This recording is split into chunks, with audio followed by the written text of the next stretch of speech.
Assalamualaikum warahmatullahi wabarakatuh. Perkenalkan nama saya Khairunisa. Saya mahasiswi dari STIKIM. Di sini saya akan memberikan sedikit edukasi tentang retensio plasenta. Sini ada informasi tentang angka kematian ibu atau AKI merupakan indikator yang mencerminkan status kesehatan ibu, terutama resiko kematian bagi ibu pada waktu hamil dan persalinan. Menurut WHO, pada tahun 2014 adalah 216 per 100.000 kelahiran hidup atau diperkirakan jumlah kematian ibu adalah 303.000 kematian dengan jumlah tertinggi. Indonesia sebagai salah satu negara dengan AKI tertinggi di Asia. Menurut WHO, kematian maternal berjumlah 25% disebabkan oleh perdarahan pasca persalinan dan 16-17% disebabkan oleh retensio plasenta. Menurut Profil Kesehatan Indonesia tahun 2015, penyebab kematian ibu terbesar yaitu perdarahan sekitar 30,3% yang terjadi pada masa intrapartum yaitu karena retensio plasenta. Hipertensi dalam kehamilan atau HDK sekitar 27,1%, infeksi sekitar 7,3% dan lain-lain. Yaitu penyebab kematian ibu tidak langsung seperti eklamsia, partus lama sekitar 5% dan abortus sekitar 5%. Nah, di sini akan membahas plasenta dulu. Plasenta adalah organ yang menyediakan oksigen dan nutrisi bagi bayi untuk melakukan pertumbuhan dan perkembangan dalam kandungan. Oksigen dan nutrisi yang dibawa melalui aliran darah ibu kemudian menembus plasenta. Dari sini, tali pusar yang terhubung ke bayi membawa oksigen dan nutrisi tersebut untuk bayi. Apa sih retensio plasenta? Retensio plasenta adalah kondisi saat ari-ari tidak bisa keluar secara alami setelah bayi lahir. Hal ini bisa menimbulkan komplikasi yang berbahaya bagi ibu pasca melahirkan. Istilah retensio plasenta dipergunakan jika plasenta belum lahir setengah jam sesudah anak lahir, menurut Sastrawinata tahun 2008. Jadi, retensio plasenta adalah kondisi di mana ari-ari tertinggal di rahim. Nah, di sini ada jenis retensio plasenta. Jenisnya itu ada 5. Yang pertama ada plasenta adhesiva, yaitu kegagalan mekanisme separasi fisiologis akibat tertanamnya plasenta dalam rahim. Yang kedua ada plasenta akreta, yaitu plasenta tertanam hingga sebagian lapisan otot rahim. Yang ketiga ada plasenta inkreta, yaitu plasenta yang tertanam hingga keseluruhan lapisan otot rahim. Yang keempat ada plasenta incarcerata, yaitu tertahannya plasenta akibat mulut rahim yang menyempit. Yang kelima ada plasenta percreta, yaitu merekat erat pada dinding uterus karena filocorialis menembus sampai di bawah peritoneum. Nah, di sini ada penyebab retensio plasenta. Sebabnya itu ada 2. Yang pertama ada sebab fungsional, yang kedua ada sebab patologi anatomi. Sebab fungsional, his kurang kuat. His kurang kuat ini merupakan penyebab terpenting. Ya, nah, yang kedua ada plasenta sukar terlepas karena tempatnya atau insersi di sudut tuba.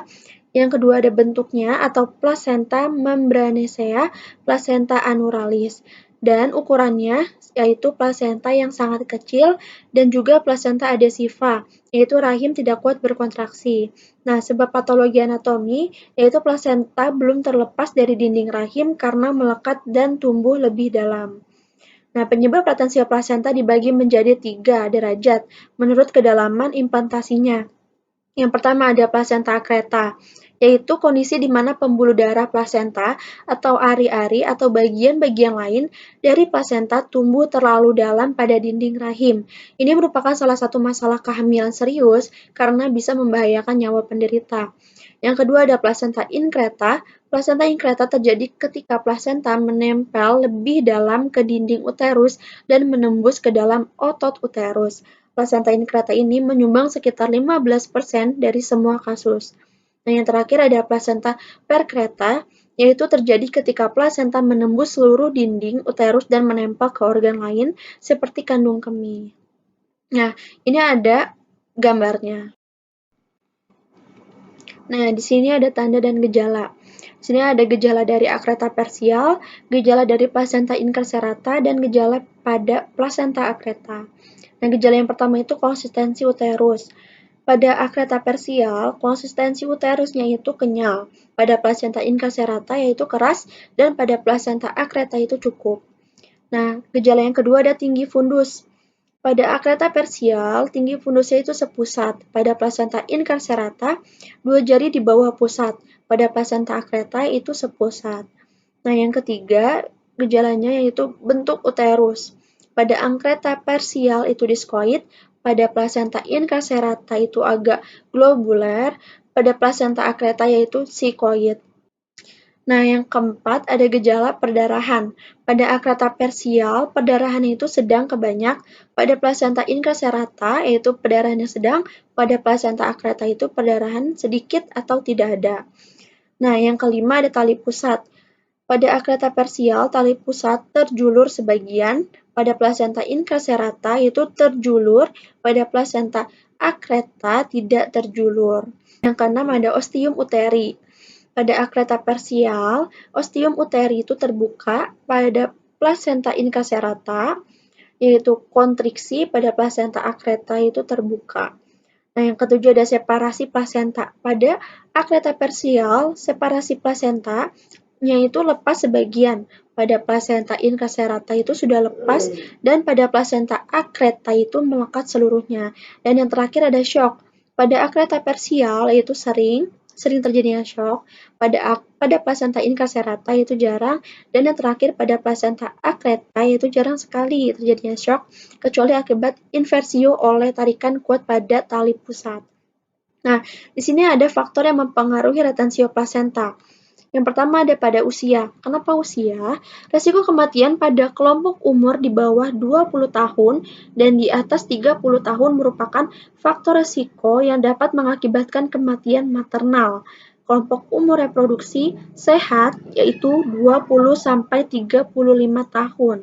Penyebab kematian ibu pada usia muda di bawah 20 tahun disebabkan belum matangnya organ reproduksi untuk hamil. Nah, penyebab kematian ibu pada usia lebih dari 35 tahun karena beresiko tinggi terjadi komplikasi persalinan. Dikarenakan otot-otot rahim yang sudah lemah sehingga persalinan akan berlangsung lama yang salah satunya akan menyebabkan terjadinya retensio plasenta. Nah, faktor yang kedua itu ada paritas. Paritas adalah banyaknya kelahiran hidup yang dipunyai oleh seorang wanita. Nah, paritas ini dibagi menjadi dua, yaitu ada primapara dan multipara. Primapara yaitu wanita yang pernah melahirkan anak sebanyak 1 kali, dan multipara adalah wanita yang pernah melahirkan anak sebanyak 3-5 kali. Nah, retensio plasenta sering terjadi pada ibu multipara. Paritas mempunyai pengaruh terhadap kejadian perdarahan postpartum yang diakibatkan retensio plasenta, karena pada setiap kehamilan dan persalinan terjadi penurunan sel-sel desidua. Nah, yang ketiga ada anemia. Anemia pada ibu hamil dan bersalin dapat menyebabkan kontraksi serat-serat miometrium terutama yang berada di sekitar pembuluh darah yang menyuplai darah pada tempat perlengkatan plasenta menjadi lemah, sehingga memperbesar resiko terjadinya retensio plasenta karena miometrium tidak dapat berkontraksi. Dan yang terakhir ada interval kehamilan atau jarak kehamilan, ialah selang waktu antara kehamilan yang terdahulu dengan kehamilan yang sekarang. Jarak kehamilan terdahulu dekat bisa membahayakan ibu dan janin. Idealnya jarak kehamilan tak kurang dari 24 bulan sejak kelahiran sebelumnya. Jarak kehamilan kurang dari 2 tahun merupakan salah satu faktor resiko kematian akibat retensio plasenta. Semakin dekat jarak kehamilan sebelumnya dan sekarang, akan semakin besar resiko terjadinya retensio plasenta. Nah, di sini ada komplikasi retensio plasenta. Ada 7 komplikasinya. Yang pertama, perforasi uterus. Yang kedua, infeksi. Yang ketiga, inversion uteri. Yang keempat, shock hipovolemik. Yang kelima, perdarahan postpartum. Yang keenam, subinvolution. Yang ketujuh, hysterectomy. Nah, di sini ada pencegahan retensio plasenta. Pencegahan resiko retensio plasenta adalah dengan cara mempercepat proses separasi dan melahirkan plasenta dengan memberikan uterotonika segera setelah bayi lahir dan melakukan penegangan tali pusat terkendali. Usaha ini disebut juga dengan penata laksanaan aktif skala 3. Manajemen aktif skala 3 yaitu ada 3. Yang pertama, menyuntikkan oksitosin. Yang kedua, melakukan peregangan tali pusat terkendali. Yang ketiga, ada mesis fundus uteri segera setelah lahir.